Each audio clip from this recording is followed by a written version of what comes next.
ladies, thank you so much for attending one of our Bubbly and Beauty classes. Us as instructors at Pretty Lane wanted to send you guys home with a video to remember what we did in class, all the products we used, the steps that they go in, and all the tips and tricks that we went over in class. And I'm going to start with skincare. I'm not going to take all of my makeup off like we would in a normal class, just for demonstration purposes, but I am going to go over all the skincare that we used in class, starting with the mask. This is the multivitamin power recovery mask from Dermalogica. This is the orange mask we put on after we take our makeup off. This is from the Age Smart line in Dermalogica.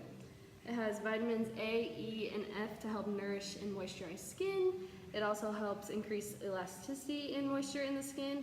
This is something you want to leave on for 10 to 15 minutes before you remove it, just so all of the ingredients can soak deep into the layers of your skin. You need to remove this before you move on to your moisturizer. The next thing that we do is the Witch Hazel Toner. Put on the cotton round after we put on our mask and put it all over our face. This is going to help refine skin, minimize the appearance of pores and fine lines. It's also going to restore the skin's pH balance after we've taken our makeup off and done a mask. Next step is to moisturize. So this is the Active Moist from Dermalogica. This helps hydrate your skin for the day. It helps prep your skin for makeup. It is oil-free, and it contains lemon and cucumber to help hydrate and calm the skin as well. The next step was the Sheer Tint.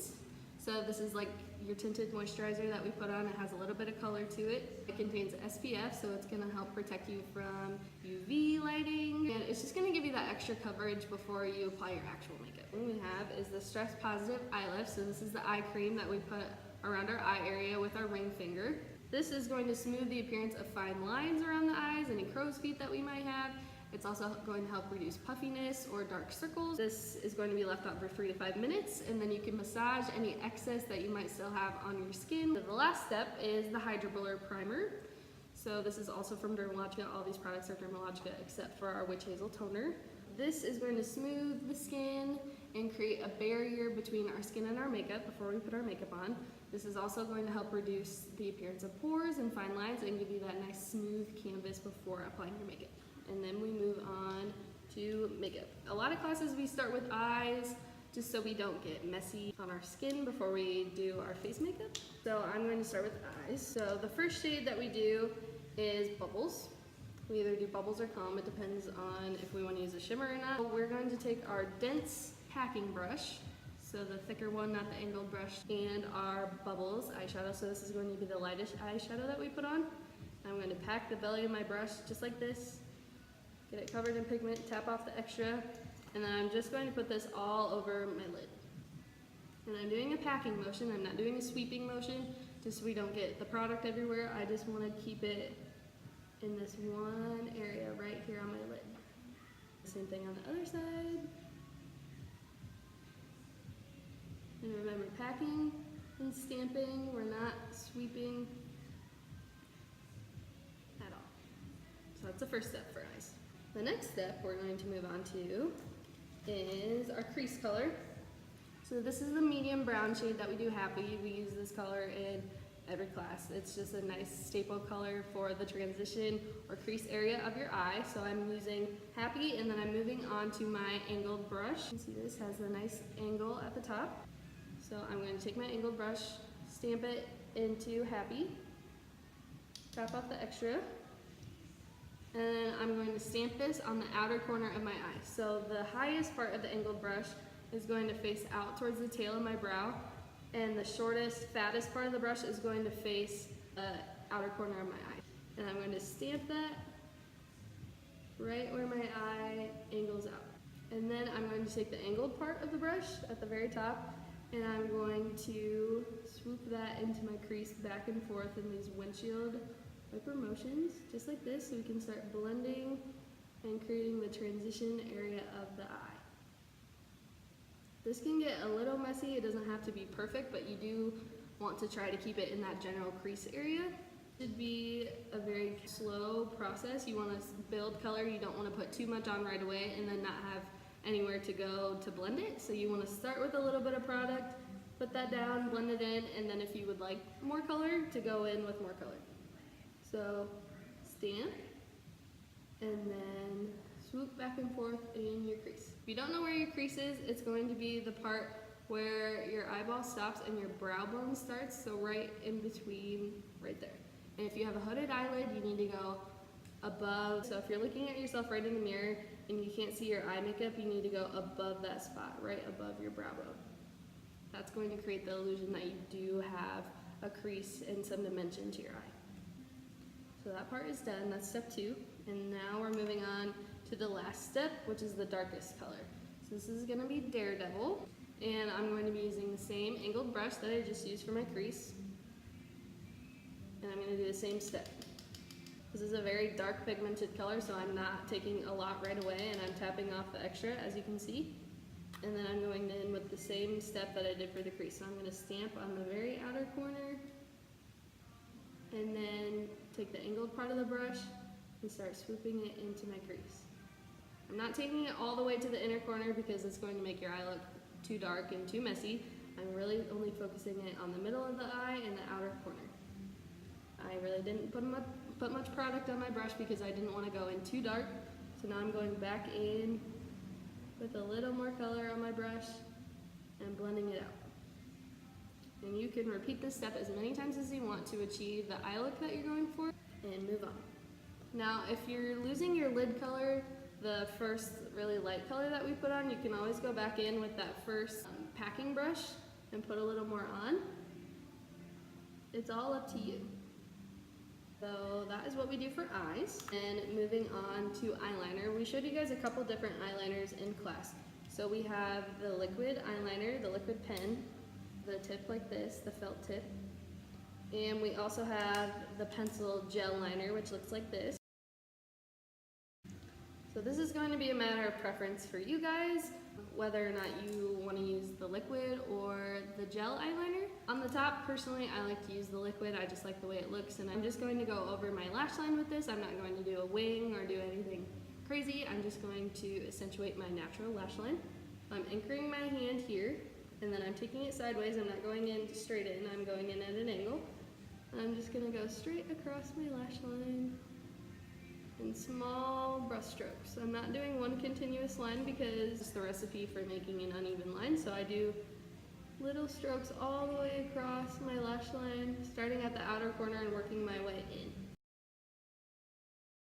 Again, our liquid liner dries in 60 seconds, so it shouldn't take long for your liner to dry. And then if you're a lady who wants to use the gel pencil liner, do the exact same steps. Start at your outer corner and work your way in. And you can also put this on your bottom lash line and smudge it out, or just leave it as is if you want like a more smoky dramatic look. But you don't have to do any smudging if you don't want to, just to have a little dimension to your bottom lash line. That is totally fine. I'm moving on to brows. We normally start with brows. I like to start with eyeshadow. Nikki loves to start with brows. So I'm using the shade Deep Brunette. So I'm going to start with my spoolie end. I'm just going to comb through my brow, just to make sure I don't have any hairs out of place. And then I'm going to go in with the pencil end. And starting at my arch, I'm just going to start filling in really light hair-like brush strokes. I'm going to work my way down towards the tail of my brow, flicking it out and bringing it towards my temple. And then going back and filling in with little brush strokes, just like this, working my way towards the front, filling as I go. And then once I get to the front, I'm going to do 3 vertical lines. We don't want to fill in too dark towards the front because we don't want to have angry eyebrows. And then I'm just combing everything out. Do the same thing on the other brow. Next is face makeup. I'm going to start with concealer. The concealer we use in class is shade 204, which is going to be the light concealer, and then shade 209, the deeper, more medium color that's going to match your skin tone, whereas this is going to be the highlighting shade. We like to do the 2-step concealer process here, and that's what we did in class. So you're going to start with your medium, true to skin tone shade and your angled brush, and since we just used this for eyeshadow, make sure to wipe it off on your paper towel or towel that you have at your vanity, and then just taking your angled brush and a little concealer and going over the T-zone of your face. So this is going to be the very center of your face. This is where we hold a lot of our discoloration or blemishes, starting in the center of your forehead. and then down the bridge of your nose, and then the center of your chin. And we're also going to go over our under eye down here.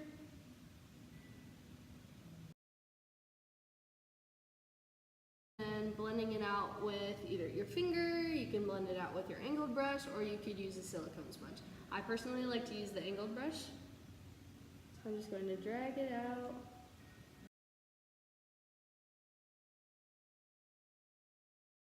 And then the same thing with the lighter concealer. We're going to focus this more on the inner corner of our under eye versus the entire under eye, because you're going to look too white if you do that.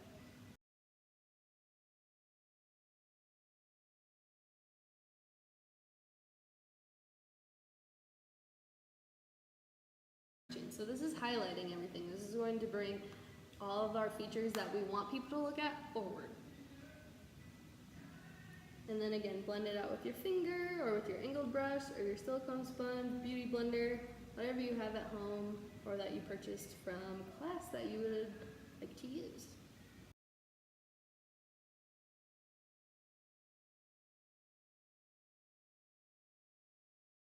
Be sure to get the very inner corners up kind of by your nose and your tear duct of your eye. That's where we hold a lot of discoloration.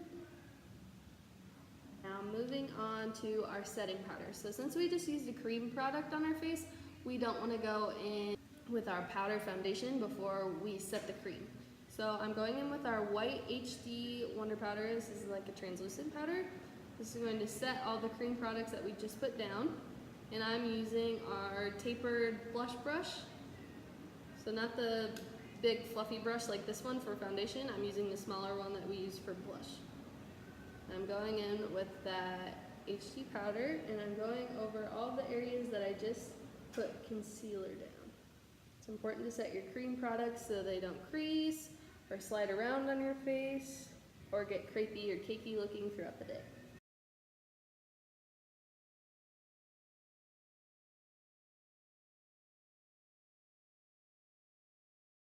I'm moving on to foundation. So I'm taking up my big fluffy brush and my foundation powder. I'm using the shade Cedar, but you just need to use the shade that we matched you with or whatever powder foundation you have at home. And your big fluffy brush, tapping out the extra. And I'm going in all over the face, everywhere we put concealer, the entire face. And I'm doing this buffing circular motion to really press this foundation into the skin. And remember, this is a medium to full coverage foundation, so the more powder you put on, the more coverage you're going to get. So if you want a really light coverage look, don't put too much on, but if you're wanting more of a full coverage look, the more you put on, the more coverage you'll have. I'm really making sure to press it into the skin and buff it in with my circular motions. And I'm going to bring it down my neck a little. And make sure I get like around my hairline, back by my ears so I'm not missing anything. And once you're happy with your coverage, you can move on from foundation. Now I'm taking my same big fluffy brush that we just used. I'm going in with my bronzers. And I'm just tapping it in, swirling it around, tapping out the extra. Maybe you got too much, you can swirl that into your paper towel. And then I'm going to do the 3 motion that we do in class. So starting at the top of my forehead, I'm going to start up here and then work my way down to my cheekbone and then the side of my jawline, just like this. So 1, 2, 3, just like that. And then the same motion I did for foundation, I'm swirling, I'm buffing, I'm pressing it into the skin. This is really going to warm up your skin, give you that natural warmth and color back. And it's a great look for summer to bronze you up. And then again, the same thing on the other side, tapping out the extra.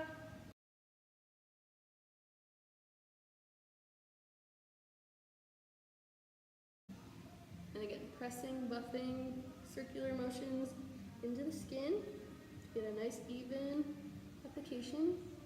Alright, now that we have our bronzer on, we can move on to blush. Going back in with my tapered blush brush that we just used to set our concealer with the HD powder. And I'm going in with my blush color Ritz. This is my favorite blush.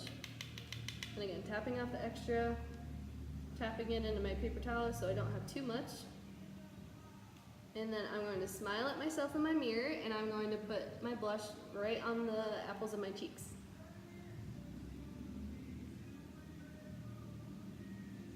You don't want to pull it too far back into your hairline or where we just contoured and bronzed. We want to keep it on the apples of our cheeks, right where we would naturally flush. If you think it's a little too rosy or maybe you got too much product, you can go back in with your foundation brush and kind of buff it and blend it into your bronzer. I like how much I put on, so I'm just going to leave it. The last step for face is our highlighter. So this is the Lumi Lavish Highlight. This is the one we use in class. I'm going in with the same brush I just used for blush, this tapered powder brush. I'm going to tap it into my Lumi highlighter, tapping out the extra. You don't want too much. I'm going to put this on top of my cheekbone, right here where the light would naturally hit. You kind of see it in the light. And then up here on my forehead, and then down onto my cheekbone, in this kind of C motion. And then again, the same thing on the other side.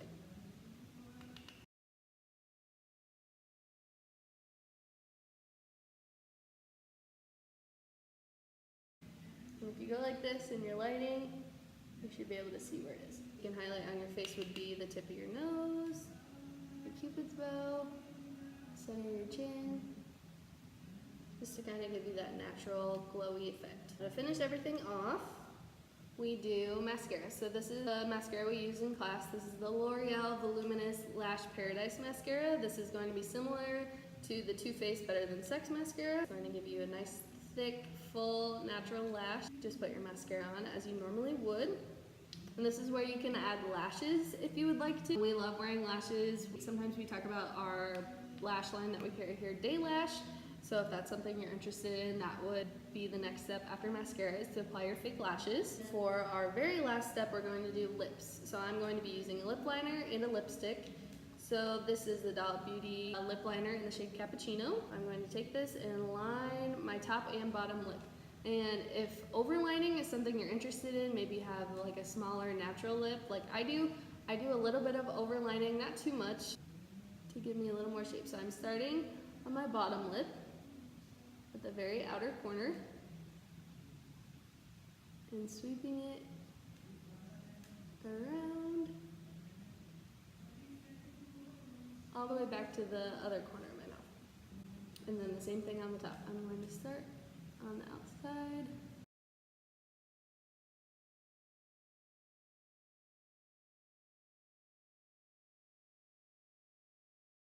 Just like that.